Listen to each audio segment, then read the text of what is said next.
Selamat petang, salam sejahtera. Terima kasih karena bersama dengan saya di Nazlin Unity Channel. Saudara-saudara sekalian, ini satu ulasan yang pasti menarik perhatian Anda. Tiada lagi peluang untuk PAS menyertai Anwar Ibrahim. Tiada lagi talian hayat untuk PAS mendapatkan mana-mana talian hayat bagi meneruskan survival mereka. Kalau sebelum ini, ramai penganalisis politik mengatakan survival PAS mungkin datang daripada Parti Bersatu apabila mereka bergabung dan mahu kira-kira menjadi kerajaan.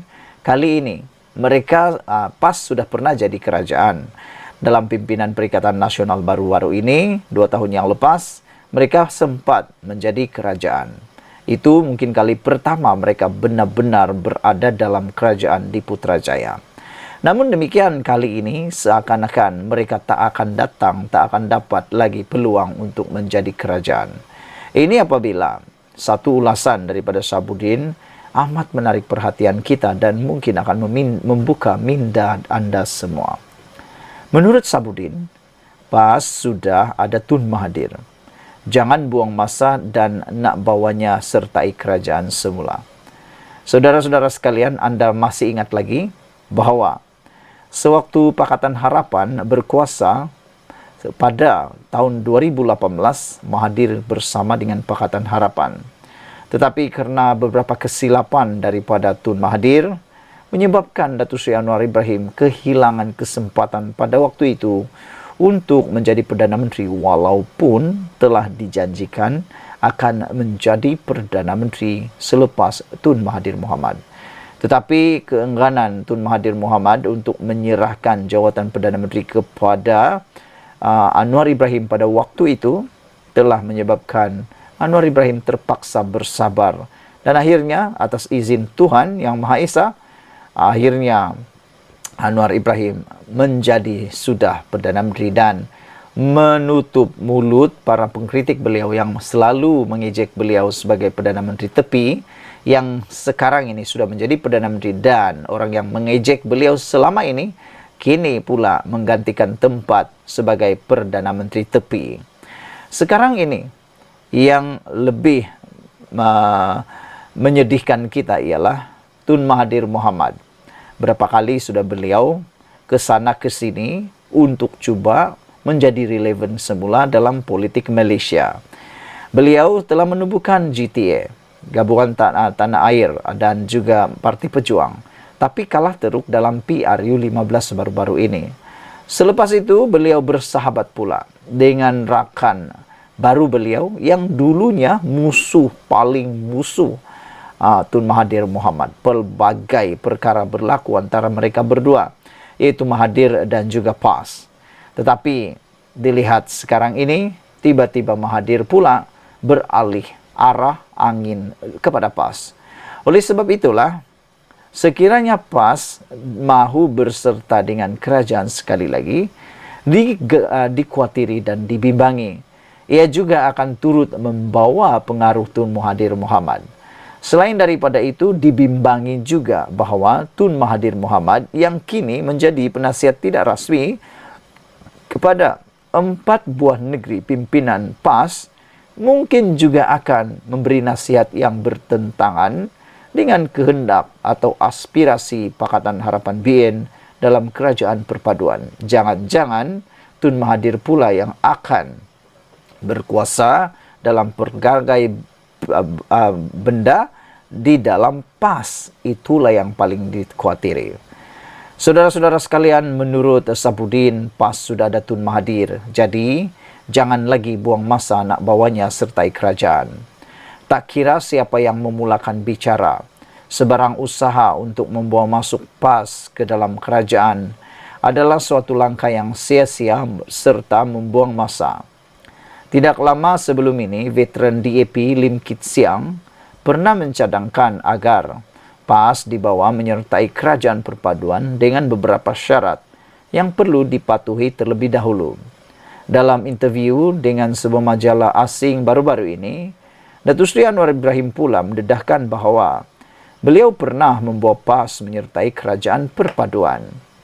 Perdana Menteri turut mengatakan bahawa tidak menolak PAS akan menyertai kerajaan pada masa depan bergantung kepada jika parti itu sanggup menerima beberapa dasar utama serta menghormati Malaysia adalah negara berbilang kaum serta agama. Soalnya, kenapa kita begitu mudah teruja dengan PAS? Kata Sabudin. Apakah Kit Siang dan Anwar tidak mengambil iktibar daripada pelbagai onar yang telah ditimbulkan oleh PAS ketika bersama dengan Pakatan Rakyat dahulu? Selain itu, tidakkah Pakatan Harapan sudah melihat betapa PAS juga telah pun melakukan pelbagai onar ketika bersama dengan UMNO, Barisan Nasional dalam Mufakat Nasional? Bukankah itu juga telah dapat dilihat? Kemudian, tidakkah mereka juga meneliti bahwa PAS adalah parti yang tidak setia ketika bekerja sama dengan UMNO dalam Mufakat Nasional sebelum ini, di mana secara diam-diam mereka menyertai Perikatan Nasional yang diterajui Muhyiddin Yassin. Seterusnya, ketika bersama Perikatan Nasional sekarang ini, PAS secara senyap-senyap sekali lagi berbaik dan kerap pula mengadakan perbincangan dengan Tun Mahathir Mohamad di sebalik Bersatu diketahui umum tidaklah begitu mesra dengan bekas Perdana Menteri itu. Apakah semua perangai PAS itu tidak memberi iktibar bahwa parti itu lebih patut dijauhi daripada didekati? Apa faedahnya parti yang tidak setia dan berpendirian tidak stabil begitu yang mahu dibawa ke dalam kerajaan? Sekurang-kurangnya selagi PAS pimpinan dipimpin Hadi Awang, tiada falsafah sama sekali untuk berbaik dan membawa mereka ke dalam kerajaan. Selain itu, ketika PAS berada dalam kerajaan sewaktu era Muhyiddin dan Ismail Sabri Yaakob sebelum ini, turut terbukti pimpinannya tidak mempunyai paras keupayaan yang baik. Jauh sekali memuaskan, sama ada sebagai menteri atau timbalan menteri. Mudah kata, pemimpin PAS hanya sesuai jadi penceramah dan menjadi pembangkang, bukan pentakbir. Sebab itu Hadi Awang amat sesuai. Sebab itu Hadi Awang amat sesuai menjadi duta bertaraf menteri yang tidak perlu masuk pejabat. Sebaliknya hanya pergi berceramah, memberi kuliah dan selebihnya hanya duduk di rumah. Kepada Anwar yang sudah memiliki majoriti 2/3, lebih baiklah lupakan saja sebarang niat untuk berbaik dengan PAS dan jangan lagi bercakap untuk membawa mereka ke dalam kerajaan. Kalaupun beliau ingin mengukuhkan lagi kedudukan kerajaan atau mahu memecahkan blok pembangkang, jauh lebih berfaedah jika mendekati Bersatu berbanding PAS. Setidak-tidaknya tidak banyak parti dalam kerajaan perpaduan yang tidak boleh menerima Bersatu berbanding hampir semua parti dalam kerajaan sekarang secara umum diketahui menolak PAS. Menimbulkan hasrat untuk membawa PAS ke dalam kerajaan hanya akan membuatkan parti-parti yang bersama dalam kerajaan jadi curiga.